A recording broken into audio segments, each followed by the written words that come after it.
Hi friends, ఈరోజు పకోడీ అయితే నేను ఉల్లిపాయలు మాత్రం ఎక్కువగా తీసుకున్నాను. మన ఉల్లిపాయ పకోడీకి తీసుకుంటాం కదా, అలానే ఒక మీడియం సైజు అయితే 5, పెద్దవైతే 3 సరిపోతాయి, చిన్నవైతే 7 ఇంకా తీసుకొని పొడవుగానే కట్ చేసుకోవాలి. పచ్చిమిర్చి కూడా చీలికల్లాగా వేసుకున్నాను, నాకు స్పైసీగా తినాలనిపించి.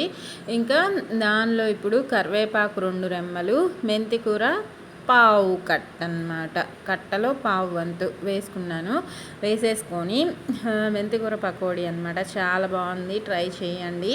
ఇష్టం లేని వాళ్ళు కూడా, ఆకుకూరలు తినని వాళ్ళు, ఇష్టం లేని వాళ్ళు కూడా తింటారనమాట ఇష్టంగా. వాము ఒక పావు స్పూన్ అంత, జీలకర్ర ఒక పావు స్పూన్ అంత, ఎక్కువగా అవసరం లేదు. సాల్ట్, ఇంకా వేరే ఇంగ్రీడియంట్స్ ఏమీ అవసరం లేదు ఎక్కువగా.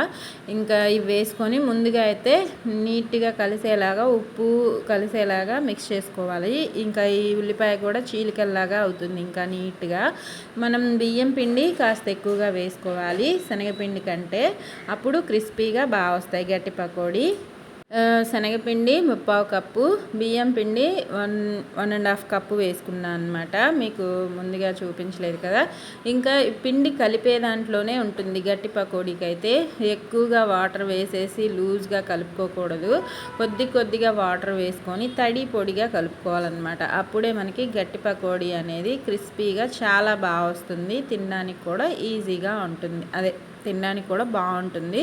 ఇదిగోండి, ఇలా ఒత్తుతూ కలిపామంటే ఉల్లిపాయల్లో ఉన్న వాటర్ కూడా రిలీజ్ అయ్యి మనకి పిండి అనేది బాగా రెడీ అవుతుంది. ఈలోపు మనం లో ఫ్లేమ్లో పెట్టుకొని ఆయిల్ హీట్కి పెట్టేసుకోవాలి.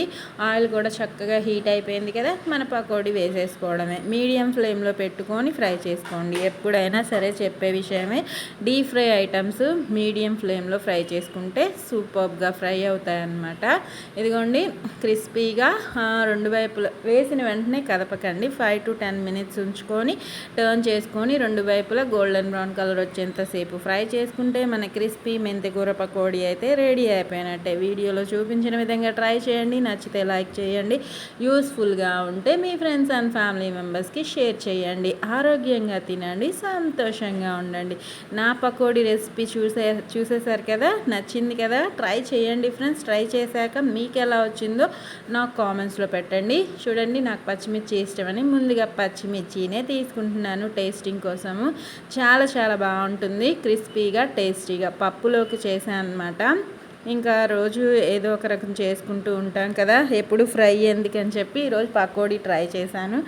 ఓకేనా, thank you for watching friends. ఇంకా మరిన్ని వీడియోస్తో మీ ముందుకు వచ్చేస్తాను. మీ ఝాన్సీ రాణి. Bye friends.